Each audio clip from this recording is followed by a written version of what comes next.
esta ocasión tomamos el control de Blake Lengerman, un camarógrafo de investigación que trabaja junto a su esposa, Lynn. Ambos están cubriendo la misteriosa muerte de una mujer embarazada conocida como Anna Lee, cuyo cuerpo fue encontrado en circunstancias extremadamente sospechosas en pleno desierto de Arizona. A partir de aquí, va a comenzar una de las historias más locas que me ha tocado presenciar. Vais a ver cómo Blake y Lynn van a cobrar importancia dentro del pueblo, cómo a Blake le va a tocar revivir su mayor trauma de la infancia dentro de un colegio católico, y cómo este trauma va a tomar forma para intimidarlo, cómo todo el pueblo cae víctima del fanatismo religioso más macabro que te puedas imaginar, cómo todo esto da pie a un aparente fin de los tiempos con la llegada del mismísimo anticristo, y qué papel juega la corporación Murkoff en todo esto. Parecen cosas completamente inconexas, pero todo esto se junta para dar forma a uno de los mejores juegos que he tenido la oportunidad de jugar. La historia comienza con Blake y Lynn sobrevolando la zona en helicóptero para investigar el caso, pero de repente un gran destello aparece de la nada, dejando completamente cegados a los tripulantes.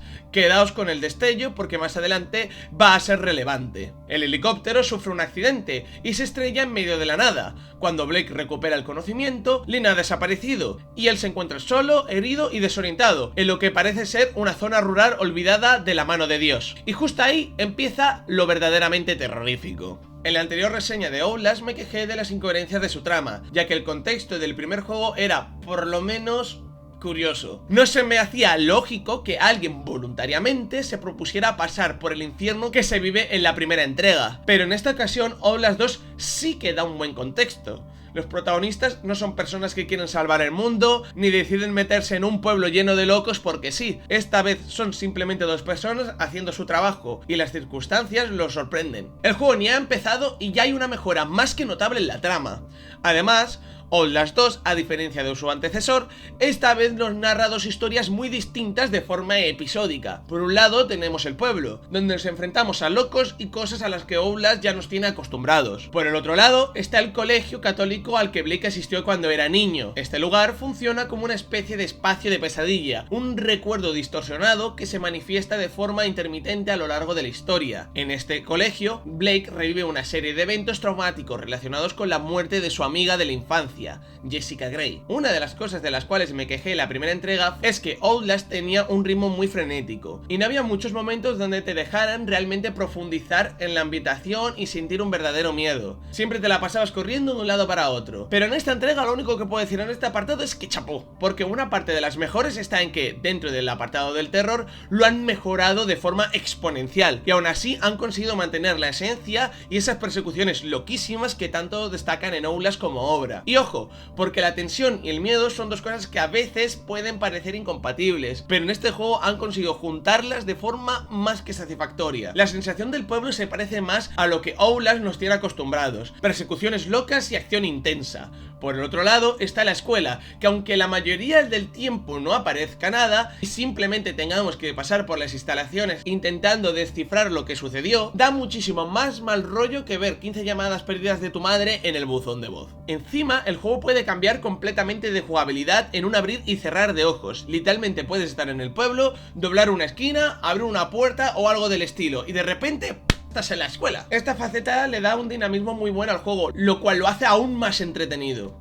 Por otro lado, están las mecánicas del juego. Al principio, cuando probé el juego, dudaba bastante de que en este apartado hubiera una evolución real de una entrega a otra, porque seamos sinceros, Outlast en lo jugable lo máximo que tiene es moverte con WASD, correr, agacharse y encender la cámara, no tiene más. Pero aún así, en este aspecto, el juego me volvió a sorprender. Ahora podemos abrir puertas lentamente para evitar hacer ruido y que los enemigos no nos detecten. También podemos asomarnos por las puertas para saber si nos interesa pasar o no. Podemos sumergir en el agua para escondernos, y más de una vez esta mecánica nos va a salvar el pellejo. Ahora se puede correr mucho más rápido, lo cual en mi opinión mejora muchísimo el ritmo del juego.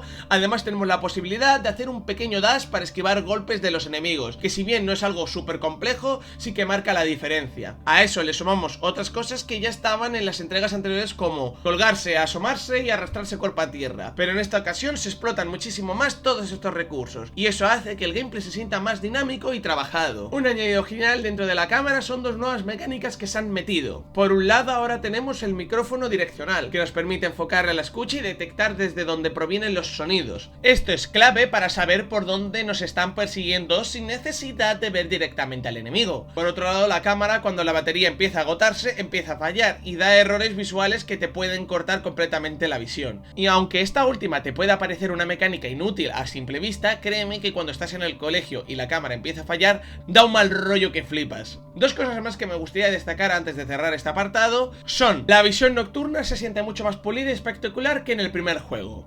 Pero algo que no me gustó tanto fue el tema de grabar eventos importantes con la cámara. Al igual que en la primera entrega, te sale un circulito que te indica que debes grabar esa escena, pero el tiempo que te exige para completar la grabación es una locura. Me pasó muchas veces que me di cuenta tarde de que estaba pasando algo importante, y para cuando empecé a grabar, no me dio tiempo a grabarlo por completo y me faltaba un cuarto del círculo. Y pues nada, me tuve que joder. Esto también aplica con los eventos que están quietos, los que puedes grabar sin problemas, porque aún así el tiempo de grabación es tan largo que muchas veces da pereza y directamente pasaba de ellos. A lo mejor lo ves una vez y te parece que no tarda tanto, pero cuando llevas 6 o 7 de estos eventos en menos de 15 minutos, se te van quitando las ganas de grabarlos, sinceramente.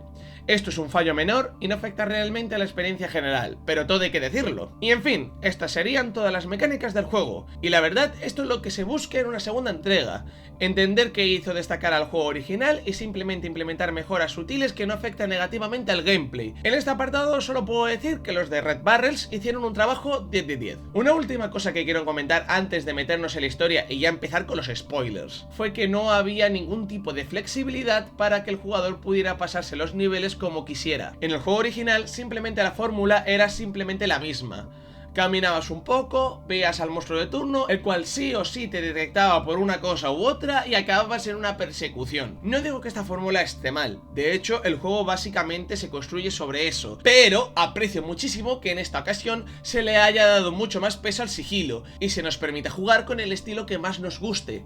En general, sí, sigue siendo más fácil correr de los enemigos, que de eso ya hablaremos más adelante, pero no nos adelantemos. Pero el hecho de tener varias rutas o formas de abordar las zonas demuestra nuevamente la evolución de Outlast como juego, y eso sinceramente se agradece un montón. Una última cosa que quiero mencionar, y esta sí que es negativa, es que la IA, al igual que en la primera entrega, no destaca mucho por su inteligencia. En esta secuela está algo mejor, sí, pero aún le falta bastante. Eso es algo que en juegos posteriores lo terminaron arreglando, lo cual me da la razón en este punto, pero bueno, de eso ya hablaremos en otros vídeos.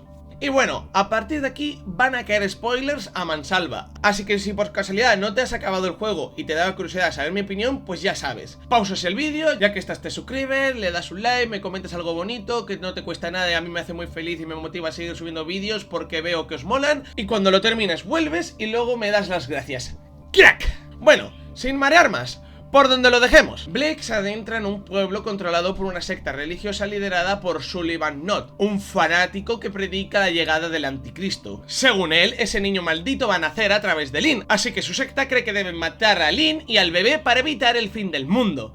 Dentro del pueblo hay dos facciones enfrentadas. Por un lado, los cristianos de Sullivan Knott, que quieren matar al bebé de Lynn porque creen que es el anticristo. Por otro lado está Val, una figura andrógina y completamente desquiciada, que lidera un grupo disidente llamado los herejes. Val, al contrario de Knott, quiere que el bebé nazca porque cree que ese nacimiento es sagrado y un símbolo de la libertad. Ambos grupos están dentro del pueblo y están como una jodida cabra, pero este comportamiento se puede justificar entre muchas comillas porque todo el pueblo está sumido en la locura. ¿Y quién tiene la culpa de todo eso? Pues la corporación Murkoff. Si viste la reseña anterior o jugaste al primer Outlast, seguro que ya te suena el nombre. Todo lo que vemos en el juego, las visiones, los destellos, las alucinaciones, el embarazo acelerado de Link, que ya hablaremos de esto más adelante pero no nos adelantemos, nada de esto es real. Son efectos provocados por las antenas de Murkoff, que manipulan las ondas cerebrales de las personas que están cerca. Esta tecnología es la responsable del accidente del helicóptero, de las visiones del colegio y de toda la locura colectiva que se vive en el pueblo. Murkoff compró las tierras donde vive esta gente, instaló su tecnología en forma de torres y dejó que todo esto se fuera al garete, como parte de un experimento social extremo. En medio de todo este caos, Blake ve en varias ocasiones una especie de destello celestial, como si viniese del cielo, y cada vez que suena, Blake se transporta mentalmente al colegio católico donde estudió de niño. ¡Ojo! No es un sitio real al que volver, es más bien una especie de pesadilla psicológica inducida por las torres de Murkoff, que le hace revivir sus peores traumas. Dentro del colegio, Blake revive los recuerdos más traumáticos de su infancia. Ahí reaparece Jessica Gray, una amiga muy cercana, con la cual tenía una conexión especial. Un día, Blake y Jessica se quedaron hasta tarde en el colegio porque sus padres no llegaron a recogerlos. Entonces apareció el padre Luthermich, un profesor del colegio, que empezó a insistirle a Jessica en que fueran a rezar juntos, pero sin Blake. Jessica, bastante alterada, le pide a Blake que por favor no le deje a solas con él. A buen entendedor, pocas palabras. Pero Blake, ante la presión del cura, finalmente se va. No es hasta que escucha un grito que vuelve preocupado, y ahí se encuentra a Jessica tumbada en las escaleras, con el cuello roto. La versión oficial es que se suicidó, pero todos sabemos que eso es mentira. Este trauma quedó enterrado en la mente de Blake y las torres de Murkoff lo activan, haciendo que el colegio aparezca como un símbolo de culpa y remordimiento. Este apartado del juego explica dos cosas importantes: por qué vemos constantemente una versión distorsionada del colegio llena de pasillos imposibles, oscuridad y tensión, y por otro lado, el por qué el antagonista principal dentro del colegio es una versión monstruosa del padre Luthermich, que representa el miedo y el trauma de Blake. Esto también ayuda a entender por qué los habitantes del pueblo han perdido totalmente la cabeza. Están bajo los efectos de esta misma tecnología. Hacia el final del juego, Lynn da a luz de forma milagrosa a un bebé. Y recalco lo de milagrosa porque Lynn no estaba embarazada antes de llegar al pueblo, y da a luz ese mismo día, lo cual es completamente absurdo. Pero esto también es otra de las muchas alucinaciones provocadas por Murkoff. Después del parto, Lynn muere, pero antes de hacerlo le dice a Blake que ahí no hay nada. O sea, no había ni embarazo real ni bebé real. Y aquí es donde me entran muchas dudas. Si el embarazo no era real, el bebé no tenía cordón umbilical, y más tarde en los cómics se confirma de que Blake nunca tuvo un hijo, entonces ¿por qué muere Lynn? Y mira, yo ya no tengo ni idea, te voy a ser completamente sincero. Si alguien me puede dar una explicación lógica, que me lo deje en la caja de comentarios, que yo encantado lo leo. Pero bueno, dejando esto. Poco después, Sullivan Knott se suicida, convencido de que el fin del mundo ya ha llegado, y que no queda nada por hacer.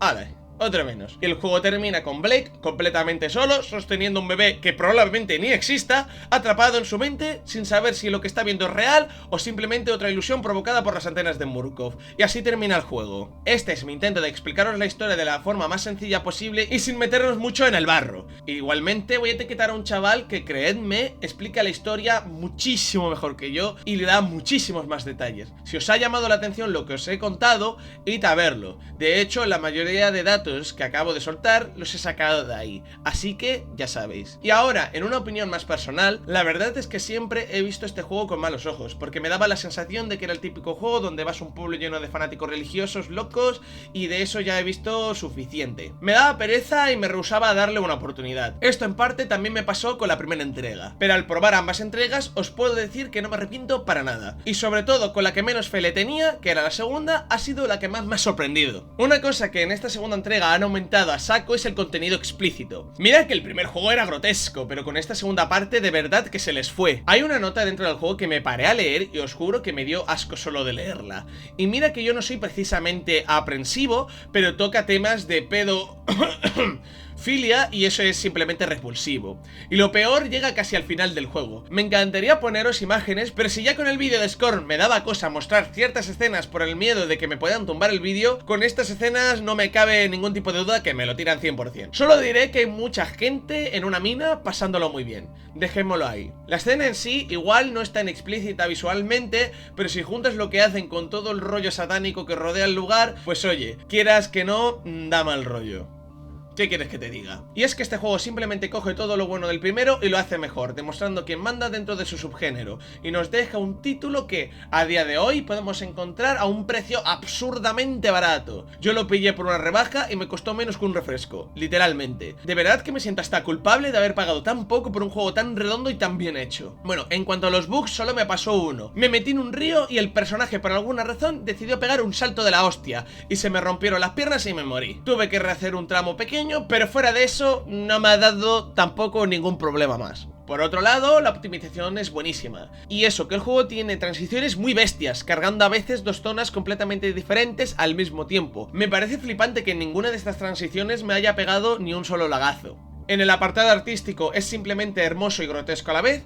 Hubo un momento en el que me paré en un pasillo solo porque me quedé embobado con lo bien que se veía. Llegó a tal punto que me quedé embobado mirando a un pasillo que dije, le tengo que hacer una captura. Y de hecho, mira, aquí la tenéis. O sea, no sale nada en especial, pero no sé, es que el sistema de iluminación me parece inmejorable. Es que queda genial. Y mirar que me gustaría decir algo negativo, pero es que es un muy buen juego. Bien optimizado, con gráficos potentes, una historia loquísima y encima tirado de precio. Es que lo tiene todo, es bueno, bonito y barato. Como únicas pegas que le puedo decir, y que ya las mencioné en el vídeo, es que la IA de los enemigos es mejorable, pero fuera de eso, sinceramente no le puede sacar más fallas. Pero bueno, en conclusión, Outlast 2 es uno de esos juegos que puede engañar con las apariencias. A simple vista puede parecer otro juego de locos religiosos, a los Resident Evil 4 o juegos de ese mismo estilo, pero cuando te metes de lleno descubres que es muchísimo más profundo, oscuro y perturbador de lo que te esperabas. No solo se atreve con temas difíciles y controversiales, sino que lo hace bien, sin caer en lo gratuito, aunque a veces roza los límites, claro está. Y encima todo está envuelto en una narrativa retorcida donde nunca estás seguro de lo que es real y de lo que no. La tecnología de Murkoff, el pueblo dividido, la culpa, los fanatismos y las alucinaciones se entrelazan para crear una experiencia intensa, única y muy diferente, pero muy parecida a la vez a la de la primera entrega. Y lo mejor de todo es que a nivel técnico el juego es muy bueno y está muy bien pulido. Buen rendimiento, buena dirección artística y un sistema de iluminación que te deja